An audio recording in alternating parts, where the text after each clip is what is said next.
কায়েমে অগ্রণী ভূমিকা রাখবে, তবে তোমাদের কোরআন শোনাবো,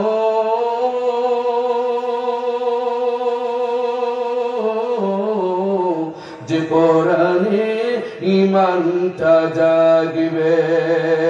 চিল্লায় বলেন ঠিক কিনা? যদি কথা দাও কলারওয়াবাসী, কোরআনের পথে দৃঢ় থাকবে। যদি কথা দাও দিন কায়েমে অগ্রণী ভূমিকা রাখবে, তবে তোমাদের কোরআন শোনাবো, যে কোরআনে ঈমানটা জাগবে। নারায়ে তাকবীর। আমার গানে যদি তোমার মনে ঈমানি দীপ্তি ছড়ায়, আমার সুরে যদি সবার প্রাণে জিহাদি প্রেরণা যোগায়, নারায়ে তাকবীর, তাহলে আমার এই কণ্ঠ আল কোরআনের কথা বলবে, তাহলে আমার এই কণ্ঠ আন্দোলনের কাজে লাগবে। যদি কথা দাও সাক্ষীরাবাসী, কোরআনের পথে দৃঢ় থাকবে। যদি কথা দাও দিন কায়েমে অগ্রণী ভূমিকা রাখবে, তবে তোমাদের কোরআন শোনাবো, যে কোরআনে ঈমানটা জাগবে। চিল্লায় কান মারহাবা। আমার গান যদি জাগাতে পারে মুক্তির নবচেতনা, নারায়ে তাকবীর। আমার সুর যদি ভুলাতে পারে আঘাতের শত বেদনা, তাহলে আমার এই কণ্ঠ সকল বাধাকে রুখবে। চিল্লায় কান ঠিক কিনা? তাহলে আমার এই কণ্ঠ সকল বাধাকে রুখবে। যদি কথা দাও কলারওয়াবাসী, কোরআনের পথে দৃঢ় থাকবে। যদি কথা দাও দিন কায়েমে অগ্রণী ভূমিকা রাখবে, তবে তোমাদের কোরআন শোনাবো, যে কোরআনে ঈমানটা জাগবে। যদি কথা দাও বন্ধু দিনের পথে দৃঢ় থাকবে, যদি কথা দাও দিন কায়েমে অগ্রণী ভূমিকা রাখবে, তবে তোমাদের কোরআন শোনাবো,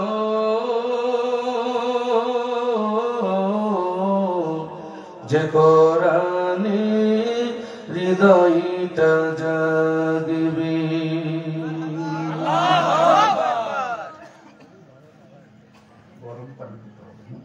গরম পানি ঐতিহ্যবাহী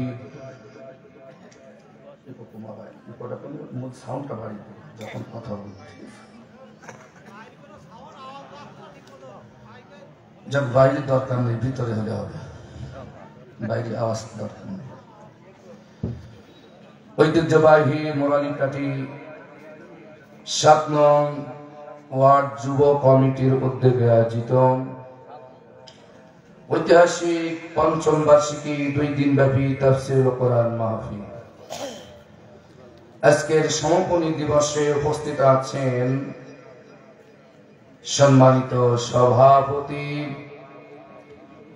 জনাব মোহাম্মদ রেজাউল ইসলাম সাহেব, বিশিষ্ট ব্যবসায়ী এবং সমাজ সেবক। আল্লাহ তাআলা তার গোলামকে মৃত্যু পর্যন্ত দিনের জন্য কবুল করুন, আমরা সকলে বলি আমিন। মাহফিল পরিচালনার দায়িত্ব আছেন বিশিষ্ট আলেম দ্বীন, বিশিষ্ট শিক্ষাবিদ, সহকারী শিক্ষক, মোরালিকাটি ইউনাইটেড মাধ্যমিক বিদ্যালয় মাওলানা মুস্তাফা আলী আহমদ সাহেব। মাহফিল আলোচনা করে ধন্য করেছেন আমার বন্ধু অধ্যাপক মাওলানা আনোয়ারুল ইসলাম সাহেব। আলোচনা করেছেন আমন্ত্রিত উলামায়ে কেরাম। ডানে বামে বসে আছেন অসংখ্য এ জাতির সূর্য সন্তান সম্মানিত উলামা হযরত, আমার উস্তাদরা আল্লাহ, বিভিন্ন শিক্ষা প্রতিষ্ঠানের এবং অত্র শিক্ষা প্রতিষ্ঠানের সম্মানিত সুপারিনটেন্ডেন্ট সহ সামনে বসা ইসলাম প্রিয়, নবী প্রিয়, কোরআন প্রিয়, তাওহীদ জনতান, আমার প্রিয় কলারোয়াবাসী, পিতৃ সমতুল্য মুরব্বী বাবাজিরা, আমার সমবয়সী, আমার হৃদয়ের স্পন্দন, আমার যুবক ভাইয়েরা, পর্দার অন্তরালে আমার সম্মানিত মা এবং বোনেরা, আপনাদের সকলের প্রতি আমার অন্তরস্থল থেকে আরাব্বা আল্লাহর পক্ষ থেকে শান্তি, রহমত, বরকত কামনা করছি। আশা করি সামনে যারা বসে আছেন মুসলমানের বাচ্চার মতন জবাব দিবেন, আসসালামু আলাইকুম ওয়া রাহমাতুল্লাহি ওয়া বারাকাতুহু। আল্লাহর শুকরিয়া আদায় করছি যে আল্লাহ তাআলা দীর্ঘ 15.5 বছর স্বৈরাচারের জুলুম থেকে, নির্যাতন থেকে রহম করে ফ্রি মন নিয়ে 2025-এর 23শে ফেব্রুয়ারি বড়লিকাটি দাখিল মাদ্রাসার ময়দানে আল্লাহ তাআলা ফ্রি মন নিয়ে আমাদেরকে কোরআন বলার জন্য, শোনার জন্য রব্বে কারীম পরিবেশটাকে আমাদের অনুকূলে করে দিয়েছেন। সে মহান মালিকের দরবারে জবান খুলে সিজদায় মাথা মস্তকে অবনত করে দিয়ে সন্তুষ্টি সহকারে মহান সৃষ্টিকর্তাকে আমরা কৃতজ্ঞতা এবং ধন্যবাদ জানাই। সকলে আওয়াজ দিয়ে বলছি আলহামদুলিল্লাহ, আর জোরে বলি আলহামদুলিল্লাহ। এই মাহফিল করতে গিয়া কমিটিদের কত নেতারে তেল মারতে হয়েছে, জোরে বলেন। ওসির অফিসে যাও, এসপি সাহেবের কাছে যাও, ডিসি সাহেবের পারমিশন নাও, চেয়ারম্যানের কাছে যাও, উপজেলাতে যাও, পাতিনাতার কাছে যাও, সাতানাতার কাছে যাও, ইয়াবাখোরের কাছে যাও, সুদখোরের কাছে যাও, ঘুষখোরের কাছে যাও। এরপরও প্রচার পোস্টারিং সব কমপ্লিট, দিনের দিন মাহফিল বন্ধ করে দেওয়া হয়েছে। কথা বলে মুসলমান, ঠিক কিনা? এরপরও স্বৈরাচারেরা মাহফিলকে বন্ধ করেছেন। প্রচার পোস্টারিং হয়েছে, খরচ খরচা হয়ে গিয়েছে, বক্তা রওনা দিয়েছেন, প্রতি মধ্যে অগণিত মাহফিল থেকে আমাদেরকে ব্যাপ দেওয়া হয়েছে। আমাদেরকে মাহফিল পর্যন্ত আসতে দেওয়া হয় নাই। চিল্লায় বলেন ঠিক কিনা? সেই স্বৈরাচারের দোসর থেকে, ফ্যাসিস্টদের থেকে আল্লাহ রাব্বুল আলামিন এ দেশের তরুণদের মাধ্যমে বৈষম্য বিরোধী ছাত্র আন্দোলনের কোফের মুখে মাত্র 1 মাসের আন্দোলনে স্বৈরাচারকে দেশের ছাত্র জনতা বুলেটের সামনে তাজা প্রাণ পেতে দিয়ে স্বৈরাচারকে বাংলার জমিন থেকে তাড়াতে বাধ্য করেছেন। আল্লাহ রাব্বুল আলামিন আমাদের পরিবেশটাকে তাদের জীবনের মাধ্যমে অনুকূলে করে দিয়েছেন। সেই ফ্যাসিস্ট যেন আর কোনদিন বাংলার জমিনে মাথা চাড়াতে উঠতে না পারেন। আজকে 2025-এর এই ফেব্রুয়ারি বড়লিকাটি দাখিল মাদ্রাসার ময়দান থেকে আমার তরুণদেরকে আহ্বান করতে চাই, আর কোন ফ্যাসিস্ট স্বৈরাচারকে বাংলার পার্লামেন্টে নতুন করে বসতে দেওয়া হবে না। আকবার বলে দু হাত তুলে দেখো। নারায়ে তাকবীর। হাতে কি প্যারালাইসিস হয়েছে? হাত খাড়া করেন। বেশি আলোচনা করবো না, 12টার আগে আপনাদের ছেড়ে দেবো। ওয়াজের মতন ওয়াজ হলে অল্পতেই পেট ভরে যাবে। সারা রাত ওয়াজ করলাম, ফজরের নামাজ নাই, হুজুর চালিয়ে যান, আসি নামাজ পড়বো। আর ওয়াজ এখন করি না। আমাকে ভাই বলছিল সভাপতি সাহেব যে আপনাকে 10টায় উঠাবো, এই জন্য আমি 10টায় চলে আসছি। হাত নামাতে বলিনি এখনো আমি। হাত খাড়া করো না। কলারবাসী ইমান কি নরমাল হয়ে গেল? এখন আগানে বাগানে ঝোড় করে ঘুমানো লাগছে না তো? এই জন্য আল্লাহর কথা মনে পড়ছে না।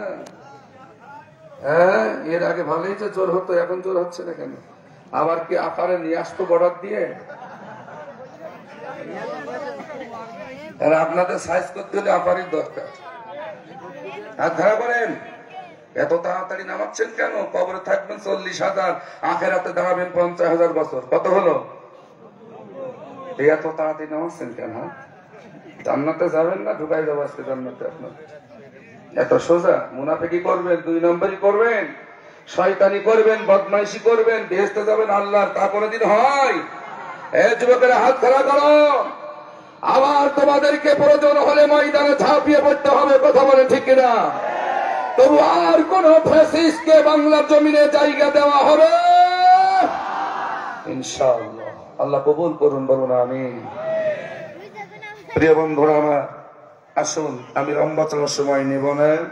আমি আপনাদের সম্মুখে কোরআন কারীম তেলাওয়াত করেছি একটি আয়াত, সূরাতু আল হজ 41 নম্বর আয়াত। এখানে ওলামা হযরতরা আছেন, আলেম ওলামারা আছেন।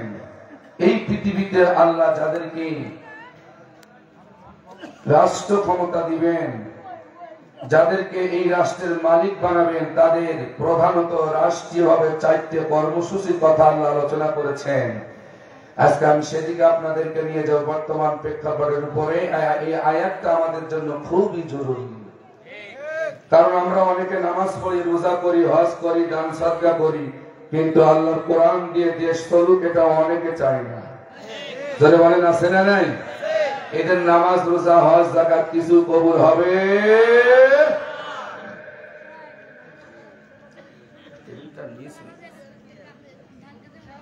আপনি নামাজ পড়বেন, রোজা করবেন, দান সাদকা করবেন, কিন্তু কোরআনের বিরুদ্ধে দল করবেন, আপনার কোন দোয়া কবুল হবে না।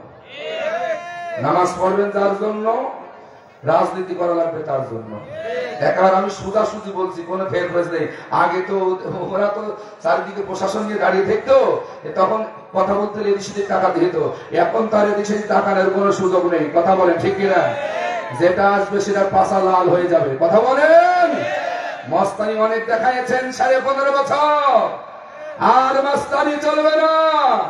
আর বাংলা জমিনে কোনো মস্তানি ফ্যাসিস্টদের চলবে না। কথা বলেন ঠিক কিনা? নামাজ পড়বেন, ইমানদার দাবি করবেন, আবার শয়তানের পক্ষে আন্দোলন করবেন, শয়তানের পক্ষে দল করবেন, শয়তানের পক্ষে স্লোগান দিবেন, আবার বেহেশতে যাবেন আল্লাহর। এই 2 নম্বরই জায়গা আল্লাহর জান্নাতে হবে না।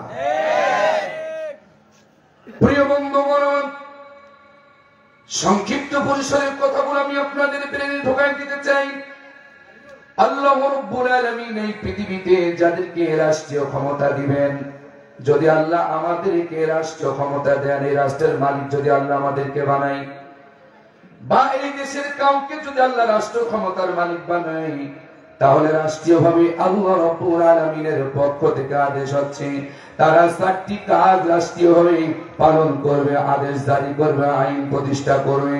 আল্লাহ পাক বলেন তার ভিতরে 1 নম্বর হচ্ছে الذين مكناهم في الأرض أقاموا الصلاة। যদি তোমাদেরকে পৃথিবীতে রাষ্ট্র ক্ষমতা দেওয়া হয়, রাষ্ট্রের মালিক যদি বানানো হয়, তাহলে তোমাদের রাষ্ট্রীয়ভাবে 1 নম্বর কাজ হবে এমপি মন্ত্রীরা তারা রাষ্ট্রের ভিতরে নামাজের আইন পাশ করে দিবে। প্রাপ্ত বয়স্ক মুসলিম যাদের উপরে নরনারী যাদের উপরে শরীয়তের বিধান ফরজ হয়ে গিয়েছে, সকলে নামাজ পড়া রাষ্ট্রীয়ভাবে বাধ্যতামূলক করে দেওয়া হবে, রাষ্ট্রীয়ভাবে আইন পাস করে দেওয়া হবে। এটা রাষ্ট্রের দায়িত্ব। জোরে বলেন সুবহানাল্লাহ। ৭১-এর পর থেকেই ২০২৪-এর ৫ই আগস্ট পর্যন্ত, জুলাইয়ের ৫ আগস্ট পর্যন্ত যারা ক্ষমতায় ছিল, কেউ তো এই সূরা হজের ৪১ নম্বর আয়াত দ্বারা রাষ্ট্র চালাই নাই। চালাইছে? কথা বলতে হবে। চালাইছে? একটা বাচ্চা হারাই গেছে, আমাদের মঞ্চে আছে, আপনারা একটু দেখেন। এই ক্যামেরাম্যান দেখাও তো বাঁচতে পারে। একটা বাচ্চা কাঁদতেছে, মা বোনেরা বলছি আপনারা বাচ্চাদের ক্যামেরাম্যান করি। এরা কি কাউকে সিগারেট খালি হবে নাকি? শোনা, সাউন্ড কমানো যাবে না, একটু মন সাউন্ড দিবা, শ্বাস শব্দটা বন্ধ করো। হ্যাঁ, এই বাচ্চাটা কাঁদতেছে, দেখেন তো মা বোনেরা, আপনারা আমার দিকে লক্ষ্য করেন। এই যে বাচ্চাটা দেখেন, কার বাচ্চা আপনারা মঞ্চে সে নিয়ে যান। যে আমার দিকে লক্ষ্য করেন। এটি সেই তাকানোর সময় এখন আর নেই। এখন আর কেউ বলবে না হুজুর ইউ আর আন্ডার অ্যারেস্ট। এখন কি আর বলবে? এই জন্য এখন মন খুলে কোরআন শুনতে হবে, কোরআনের পক্ষে কাজ করতে হবে। এখন আমাদের অনেক পথ সামনে এগোতে হবে, ঠিক কিনা বলে? আর আগামী বাংলাদেশ কোরআন দিয়ে সাজাতে হবে। জোরে বলেন ঠিক কিনা? আগামী বাংলাদেশ আল্লাহর আইন দিয়ে সাজাতে হবে। এই প্রতিজ্ঞা আজকের মাহফিল থেকে কি আমরা নিতে পারবো নতুন করে? এই প্রতিজ্ঞা কি আজকে আমরা মাহফিল থেকে নিতে পারবো? কে কে পারবো? আল্লাহু আকবার বলে দু হাত তুলে দেখান। নারায়ে তাকবীর, নারায়ে তাকবীর। আল কোরআনের আলম, আল হাদিসের আলম, কোরআন হাদিস যেখানে, আলেম উলামা যেখানে, নারায়ে তাকবীর। আলহামদুলিল্লাহ। আল্লাহ আপনাদের হাতগুলো জান্নাতি হাত হিসেবে কবুল করুন, আমরা সকলে বলি আমিন। প্রিয় বন্ধুগণ, আল্লাহ পাক বলছেন, রাষ্ট্রের মালিক যাদেরকে আমি বানাবো, পৃথিবীতে যাদেরকে রাষ্ট্রীয় ক্ষমতা যদি আমি তোমাদেরকে দিই, তোমাদের ১ নম্বর কাজ হবে তোমরা রাষ্ট্রের ভিতরে নামাজের আইন পাস করে দিবে। সুবহানাল্লাহ জোরে বলেন। ৭১-এর পর থেকে ২০২৪-এর ৫ আগস্ট পর্যন্ত যারা ক্ষমতায় ছিল, কেউ কি আল্লাহর এই কোরআন দিয়ে রাষ্ট্র চালিয়েছেন? যদি কোরআন দিয়ে রাষ্ট্র না চালায়, তাহলে রব্বুল আলামিন তাদেরকে ৩টা উপাধি দিয়েছেন। কান খাড়া করে শুনেন। আমার প্রিয় মুরানি কাটিবাসী, আমার কলারওয়াবাসী, কান লাগাও। এত সহজে কিন্তু আল্লাহর জান্নাত পাওয়া যাবে না, এত সহজে আল্লাহরে পাওয়া যাবে না। আল্লাহ রাব্বুল আলামিন বললেন, ওয়ামান লাম ইয়াহকুম বিমা আনজালাল্লাহু ফাউলাইকা হুমুল কাফিরুন। চিল্লায়ে বলেন আল্লাহু আকবার। আল্লাহ রাব্বুল আলামিন বলেন, আমার দেওয়া নাযিলকৃত বিধান দিয়ে যারা বিচার ফাইসালা করবে না, আমার কিতাব দিয়ে, আমার নাযিলকৃত এই ওহী দিয়ে যারা হুকুমত প্রতিষ্ঠা করবে না, বিচার কার্য পরিচালনা করবে না, আল্লাহ তাদেরকে ১ নম্বর নিকৃষ্ট উপাধি দিয়েছেন, ফাউলাইকা হুমুল কাফিরুন। তারা কাফের। জোরে বলেন নাউযুবিল্লাহ। দায়িত্ব আল্লাহ যাদেরকে দিয়েছেন, যারা রাষ্ট্র চালাবে, আইন আদালত চালাবে, তাদের ১ নম্বর কাজ হবে রাষ্ট্রের ভিতরে নামাজ কায়েম করে দিবেন। যদি আল্লাহর কোরআন দিয়ে তারা রাষ্ট্র কায়েম না করে, নামাজ কায়েম না করে, আল্লাহর কোরআন দিয়ে যদি সমাজ না চালায়, তাহলে তাদের ২ নম্বর উপাধি আল্লাহ রাব্বুল আলামিন দিলেন, ওয়ামান লাম ইয়াহকুম বিমা আনজালাল্লাহু ফাউলাইকা হুমুজ জালিমুন। আল্লাহ পাক বলেন, আর যারা আমার এই নাযিলকৃত বিধান দিয়া যারা হুকুমত প্রতিষ্ঠা করবে না, বিচার কার্য পরিচালনা করবে না, আল্লাহ পাক বলেন ফাউলাইকা হুমুজ জালিমুন। ২ নম্বর উপাধি, তারা জালেম। জোরে বলেন নাউযুবিল্লাহ। ১ নম্বর তারা কাফের, ২ নম্বর জালেম। এবার কাফের আর জালেমদের ব্যাপারে আল্লাহ অন্য আয়াতে কি বলেন শুনেন। ইন্নাল্লাযীনা কাফারু ওয়া যালামু লাম ইয়াকুনিল্লাহু লিয়াগফিরা লাহুম ওয়া লা লিয়াহদিয়াহুম তারিকা। আল্লাহ পাক বলেন, নিঃসন্দেহে যারা কুফরি করেছে, ওয়াসালামু, এবং যারা জালেমের পরিচয় দিয়েছে, জালেম যারা মানুষের জানমাল নিরাপত্তা দেওয়া দিতে পারে নাই, অন্যায় ভাবে মানুষকে টর্চার করেছে, জুলুম করেছে, বাড়ি ছাড়া করেছে, ঘর ছাড়া করেছে, এই করার মাটিতে এই 15.5 বছর কত বিরোধী দল, বিএনপি, কত জামাত, কত বিরুদ্ধ সরকারের বিরুদ্ধে মতের লোক এই 15.5 বছর ঘরে মাথা দিয়ে ঘুমাতে পারে নাই। এদেরকে এক কথায় জালেম বলা হয়। আল্লাহ বলেন কাফির আর জালেম যারা লাম ইয়াকুনিল্লাহু লিয়াগফিরা লাহুম, আমি আল্লাহ কখনোই কাফির আর জালেমকে আমি আল্লাহ ক্ষমা করব না। তাহলে হজ করে কি করবেন? ও উমরা করে কি করবে? আমার সাতক্ষীরাবাসী কান লাগাও, কান খাড়া করে শোনো, বুঝু বুঝু করো না, 2 নম্বরই করো না। তোমার 2 নম্বরই করার ওয়াতে চলবে, তোমার 2 নম্বরই বাংলার জমিনে চলবে, 3.5 হাত মাটির নিচে তোমার 2 নম্বরই চলবে না। বলেন, আপনারা কি এখনো ভয় পাচ্ছেন? এতগুলো মানুষ আওয়াজ হচ্ছে কেন? তোমার 2 নম্বরই কলারওয়ার ময়দানে চলবেন, বাংলাদেশে চলবে, তোমার 2 নম্বরই আখিরাতে হাসরের ময়দানে চলবে না। আমি সাবধান করে দেওয়ার জন্য আয়াতটা সরেজ করে নিয়ে আসছি, কারণ এখন বাংলাদেশের মানুষেরা প্রধানত 2 ভাগে ভাগ হয়ে গিয়েছে। সাধারণ মানুষ থেকে শুরু করে, দিনমজুর থেকে শুরু করে, রিক্সাওয়ালা থেকে শুরু করে, খেলে খারা মানুষ থেকে শুরু করে, অসহায় গরিব দুঃখী থেকে শুরু করে, এখন এক শ্রেণীর মানুষ সবাই স্লোগান দিচ্ছে, আমরা সব দলকে দেখেছি, এখন আমরা কোরআনের শাসন চাই। কিন্তু আরেক শ্রেণীর ভাইরা তারা বলতেছে না, এটা হবে না, আমরা আমাদের মতন এদেশের যে আইন আছে, আইন দিয়ে দেশ চলবে, সংসদ চলবে। কথা বলেন ঠিক কিনা? এটাই যদি তাদের স্লোগান হয়, তাহলে আল্লাহ বললেন ওয়ামান লাম ইয়াহকুম বিমা আনজালাল্লাহু ফাউলাইকা হুমুল কাফিরুন। আল্লাহর বিধান দিয়ে যারা হুকুমত চালাবে না তারা হচ্ছে কাফের, আল্লাহর বিধান দিয়ে যারা ফয়সালা করবে না তারা হচ্ছে জালেম। আর কাফের আর জালেম করা হবে লাম ইয়াকুনিল্লাহু লিয়াগফিরা লাহুম। এখানে আলেম ওলামারা আছেন, আমার কথা যদি ভুল হয় তিনারা আমাকে ধরিয়ে দিবেন, আমি এটা তাদের কাছ থেকে ছাত্র হিসেবে মেনে নেব। কিন্তু আল্লাহ বলছেন লাম ইয়াকুনিল্লাহ, কখনোই আমি আল্লাহ লিয়াগফিরা লাহুম তাদেরকে ক্ষমা করব না। তাহলে তাহাজ্জুদ পড়ে কি হবে? যেই তাহাজ্জুদ পড়ে কোরআনের পাখি সাইদি সাহেবকে তুমি বাঁচতে দিলে না, যেই তাহাজ্জুদে কোরআনের মুরমুরি শহীদ আল্লামা দিলওয়ার হোসেন সাইদিকে ঠান্ডা মাথায় হত্যা করা হয়েছে, ওই তাহাজ্জুদে আল্লাহর জান্নাতে পৌঁছাবে না। এরা হচ্ছে কাফের।